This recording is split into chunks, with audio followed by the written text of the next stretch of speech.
दिल्ली के मुख्यमंत्री अरविंद केजरीवाल जब से शराब घोटाले की जांच में फंसे हैं तब से लगातार मोदी सरकार पर हमले कर रहे हैं। कह रहे हैं कि उनको गिरफ्तार करने की साजिश केंद्र सरकार कर रही है।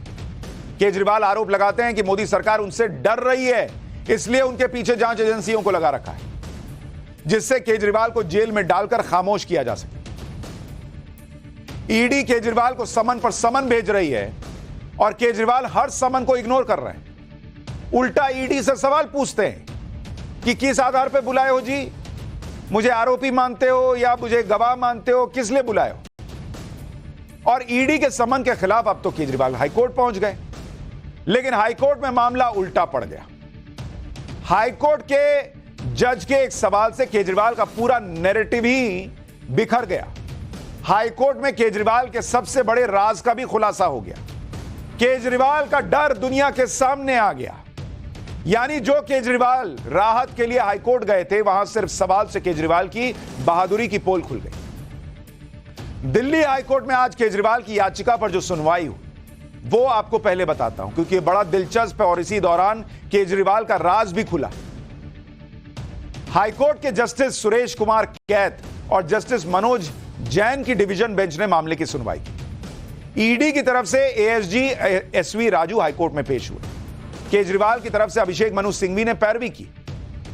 अब इसके बाद सवाल जवाब का सिलसिला शुरू हुआ और एक एक करके केजरीवाल का डर सामने आता चला गया।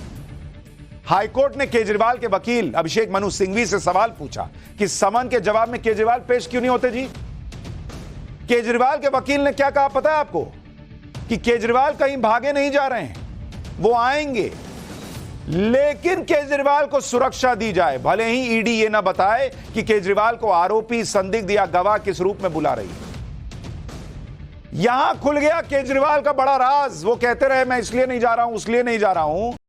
बॉस, केजरीवाल डर की वजह से नहीं जा रहे हैं कि वो गिरफ्तार हो जाएंगे।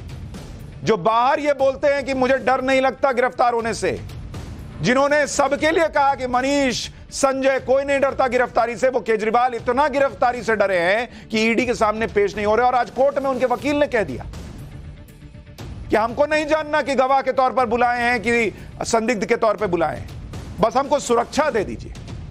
इस पर हाईकोर्ट ने कहा कि केजरीवाल ईडी के सामने पेश होंगे तभी तो ना पता चलेगा कि ईडी आरोपी के तौर पर बुला रही है या गवाह के तौर पर बुला रही है। यानी कोर्ट ने यह भी माना कि केजरीवाल को जाना चाहिए ईडी के सामने। केजरीवाल के वकील ने कहा कि गिरफ्तारी से प्रोटेक्शन जरूरी है। केजरीवाल कहीं भागे नहीं जा रहे, केजरीवाल खुद आएंगे, बशर्ते गिरफ्तारी ना हो और कोई एक्शन ना लिया जाए। आज खुल गया सारा राज। ये पूरी कहानी गिरफ्तारी के डर से जुड़ी हुई है।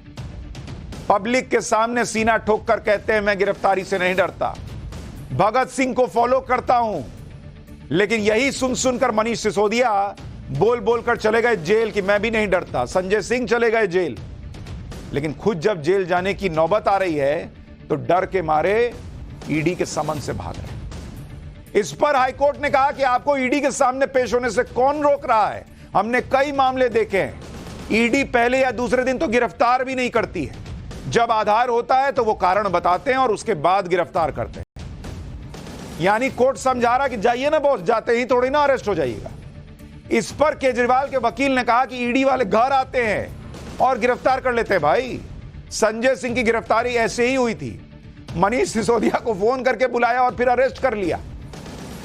मतलब एक तरह से केजरीवाल जी कह रहे हैं कि कैसे चला जाऊं, ये जब घर आके अरेस्ट कर ले रहे हैं, फोन पे बुला के अरेस्ट कर ले रहे हैं, कर लिया अरेस्ट। तब केजरीवाल के वकील ने फिर से कहा कि केजरीवाल जरूर पेश होंगे, लेकिन गिरफ्तारी से प्रोटेक्शन मिलने पर पेश होंगे। केजरीवाल को उम्मीद थी कि हाईकोर्ट से उन्हें गिरफ्तारी से राहत मिल जाएगी, लेकिन ऐसा कुछ नहीं हुआ। हाईकोर्ट ने केजरीवाल को अरेस्ट न करने के लिए ईडी को कोई आदेश नहीं दिया। हाईकोर्ट ने ईडी को नोटिस देकर केजरीवाल की याचिका की मेंटेनेबिलिटी पर जवाब मांगा है। ईडी को 2 हफ्ते के अंदर जवाब देना है, वहीं केजरीवाल को 1 हफ्ते में फिर से जवाब देने के लिए कहा गया है। अब 22 अप्रैल को इस मामले की सुनवाई होगी, लेकिन इस 22 अप्रैल तक ईडी और समन भेजना चाहे तो भेज सकती है, क्योंकि कोर्ट ने तो कोई रोक लगाई नहीं। ईडी अरेस्ट करने पर आएगी तो अरेस्ट कर सकती है, क्योंकि कोर्ट ने तो कोई रोक लगाई नहीं। यानी हाई कोर्ट से भी केजरीवाल को राहत नहीं मिली। ऊपर से उनका राज और खुल गया कि उनका दिल धक धक कर रहा है कि कब मैं अरेस्ट हो जाऊंगा। और केजरीवाल की याचिका की मेंटेनेबिलिटी पर ईडी 2 हफ्ते में जवाब देगी, लेकिन इस पर आम आदमी पार्टी के नेताओं का कहना है कि ईडी के समन वैध हैं या अवैध, इस पर हाईकोर्ट फैसला देगा। सुनिए आम आदमी पार्टी के नेता आतिशी का बयान, फिर आपको बताऊंगा कि केजरीवाल पहले कैसे अरेस्ट से होने से न डरने वाली बड़ी बड़ी बातें कहते थे कि मुझे डर नहीं लगता। सुनवाऊंगा, पहले एक बार आतिशी जी को सुन लीजिए। अरविंद केजरीवाल जी को ईडी बार बार समन्स भेज रहा है। इन समन्स को चैलेंज करने के लिए, ये समन्स कानूनी है कि गैर कानूनी है, इस पे फैसला करने के लिए अरविंद केजरीवाल जी ने हाई कोर्ट मूव किया। ईडी ने इस पिटीशन का बहुत विरोध किया। ईडी ने हाई कोर्ट से बार बार कहा कि इसको खारिज किया जाए, लेकिन ईडी के पुरजोर विरोध के बाद भी हाई कोर्ट ने इस मैटर को सुनने का निर्णय लिया है। उन्होंने ईडी को नोटिस दिया है और ईडी को अब इस पूरे मामले में हाई कोर्ट में जवाब देना होगा। गजब, ये लोग अपनी बात जो है वो रख देते हैं। कहां फैक्ट क्या है और ये क्या कह रही है। ये हाल तब है जब केजरीवाल डंके की चोट पर कहते थे कि वो किसी से नहीं डरते। आपको केजरीवाल के कुछ पुराने बयान याद दिलाता हूं कि केजरीवाल क्या क्या कहा करते थे।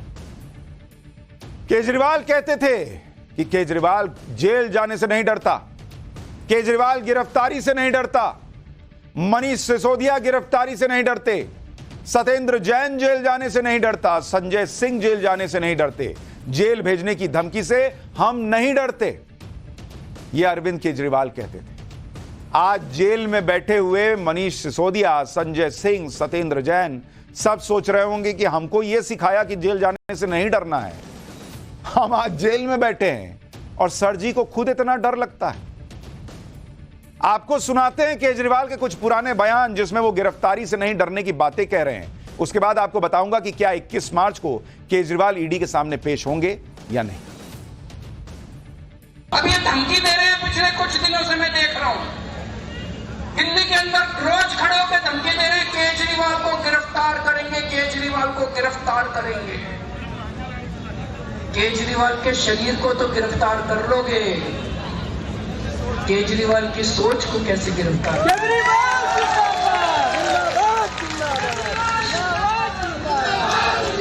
इस एक केजरीवाल को तो गिरफ्तार कर लोगे, हजारों लाखों करोड़ों केजरीवालों को कैसे गिरफ्तार?